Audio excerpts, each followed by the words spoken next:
Pag-ampo sa pagpasalamat ug pagsalig. Mag-ampo kita.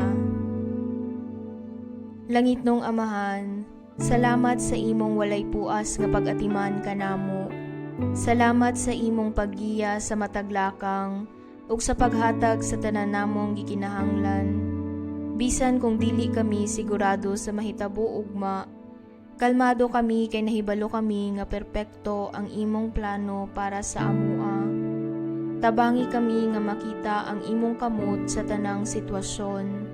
Sa mga grasya nga makapalipay kanamo ug sa mga pagsulay nga makapalig-on sa among pagtuo.